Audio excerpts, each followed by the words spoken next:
Ibu absen dulu ya. Siapa yang nggak hadir hari ini?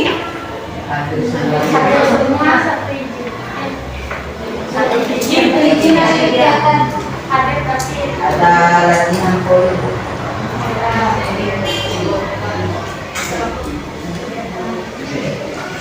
Oke, sekarang sebelum kita mulai pelajaran pada hari ini, Ibu minta kepada satu orang mimpin doa seperti biasa ya.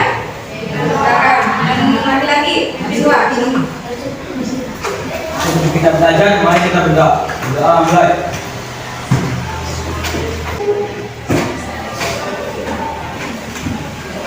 Doa selesai.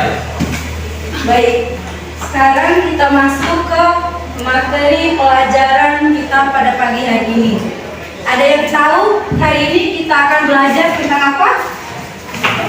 Tentang menentukan kesadaran terhadap budaya negara Republik Indonesia. Ya, benar. Hari ini kita akan belajar mengenai menumbuhkan kesadaran terhadap UUD Negara Republik Indonesia tahun 1945.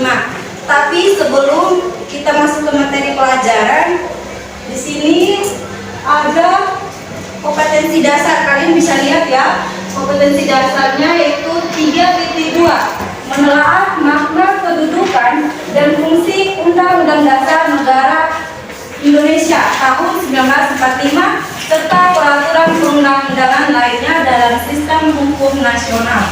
Kemudian selanjutnya di sini ada indikator. Indikatornya ini ada beberapa bagian ya. Kalian bisa baca sendiri di depan. Kemudian di sini ada tujuan pembelajaran. Jadi tujuan pembelajarannya yaitu melalui pemaparan dari media PowerPoint, siswa mampu menjelaskan kedudukan dan makna pembukaan UUD Negara Republik Indonesia tahun 1945 dengan baik, dan juga melalui diskusi lewat metode make image, siswa mampu menelaah makna hubungan pembukaan Undang-Undang Dasar Negara Republik Indonesia tahun 1945 dan proklamasi kemerdekaan dengan baik.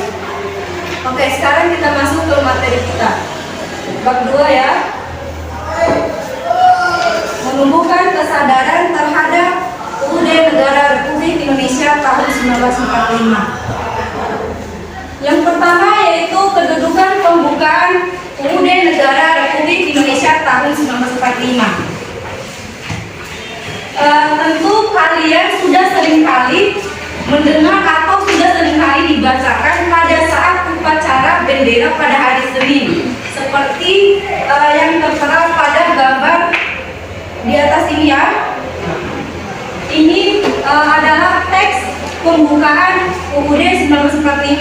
Teks pembukaan UUD 1945 ini terdiri dari 4 alinea ataupun 4 paragraf. Jadi kita harus tahu dulu nih bahwa di dalam pembukaan UUD 1945 ini ada kedudukannya. Jadi pertanyaannya, apabila ada yang bertanya apa sih kedudukan dari pembukaan UUD Negara Republik Indonesia tahun 1945 ini, jadi jawabannya itu adalah UUD ini merupakan sebagian hukum dasar tertulis. Mungkin kalian di kelas 7 sudah mempelajari atau sudah belajar mengenai UUD ini ataupun hukum dasar, bahwa hukum dasar ini ada 2 ya, terbagi menjadi 2, yaitu siapa yang tahu? Contoh hukum tertulis Undang-Undang Dasar 1945 juga menyebutkan hukum dasar itu terbagi menjadi 2, yaitu hukum dasar tertulis dan hukum dasar tidak tertulis. Nah, selain dari hukum dasar tertulis ini, ada juga hukum dasar tidak tertulis atau biasa disebut dengan konvensi. Siapa yang bisa memberikan contoh dari hukum dasar tertulis dan hukum dasar tidak tertulis? Contoh hukum tertulis Undang-Undang Dasar 1945.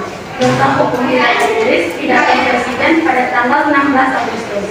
Ya benar ya. Jadi contoh dari hukum dasar tertulis yang sendiri adalah UUD 1945. Sedangkan contoh dari hukum dasar tidak tertulis itu sendiri ataupun konvensi adalah pidato presiden pada tanggal 16 Agustus.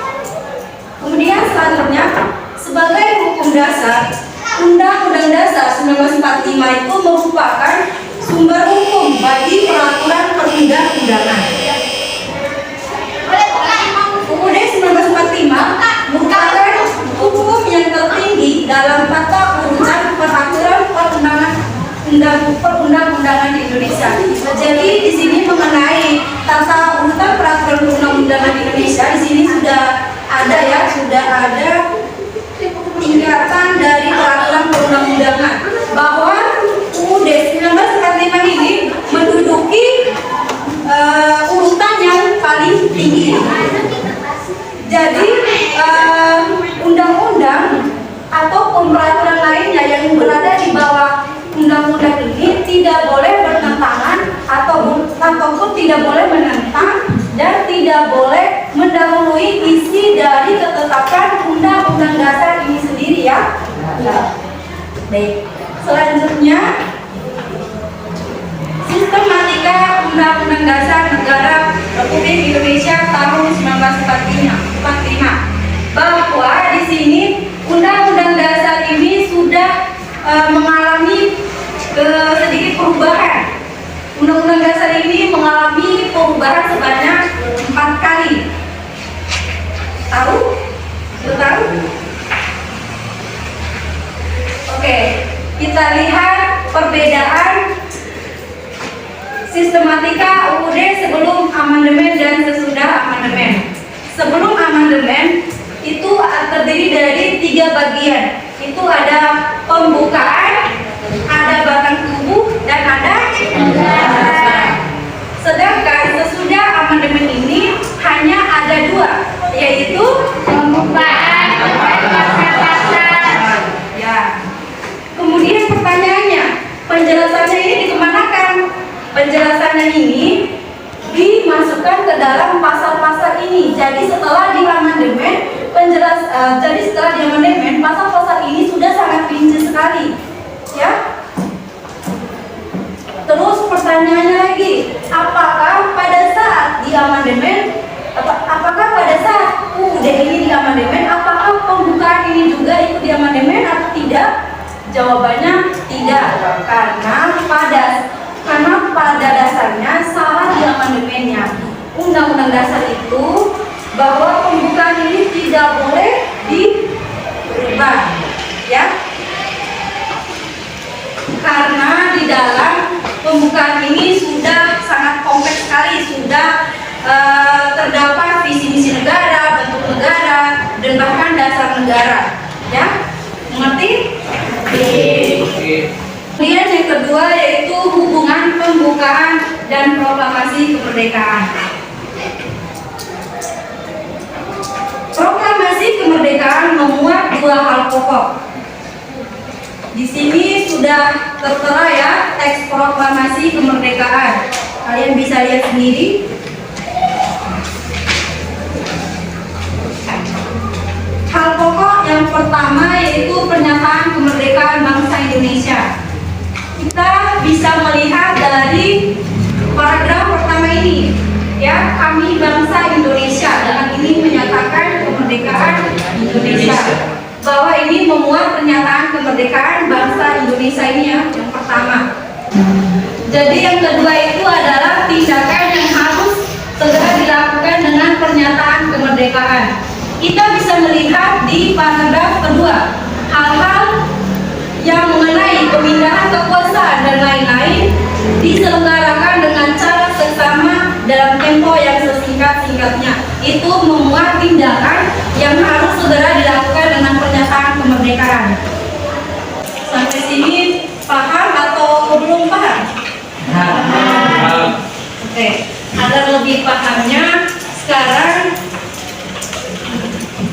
di tangan ibu ada 2 kartu, yaitu kartu jawaban dan kartu soal. Nanti ini namanya metode make image. Metode make image ini adalah metode pencarian pasangan. Nanti kalian akan mencari pasangan ya. Yang bagi yang mendapatkan kartu soal mencari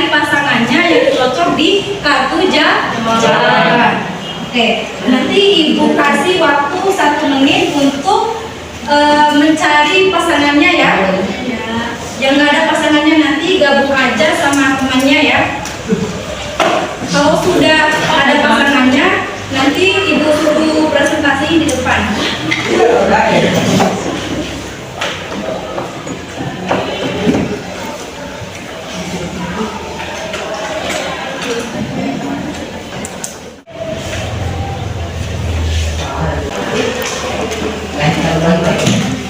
Oke, sekarang ibu hitung mulai 1 sampai 3.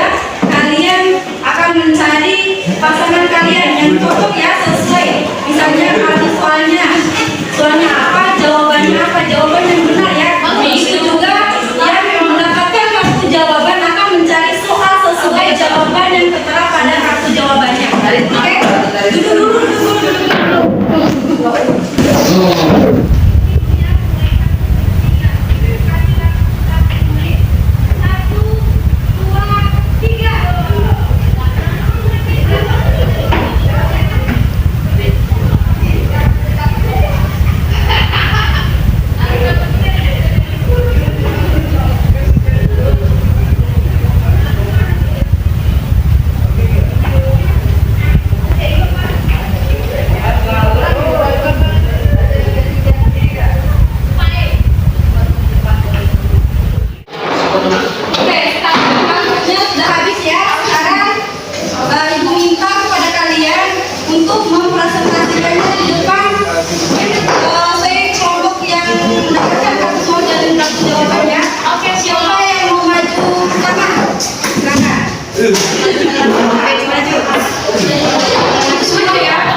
penjelasan. Sedangkan sesudah diamandemen terdiri dari pembukaan dan pasal-pasal. Sekian dari kami.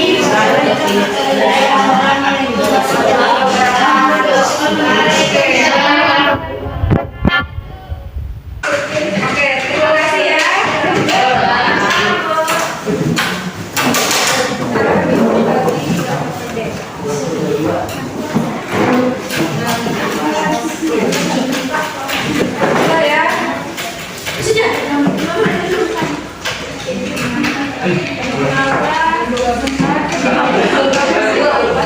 Ini satu-satu. Oh ini berdua. Bisa bertiga juga. Oke, sekarang kalian kerjakan tugas aktivitas 2.1 ya.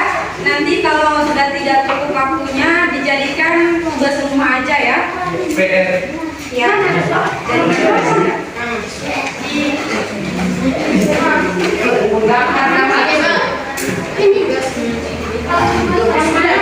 Halaman 29.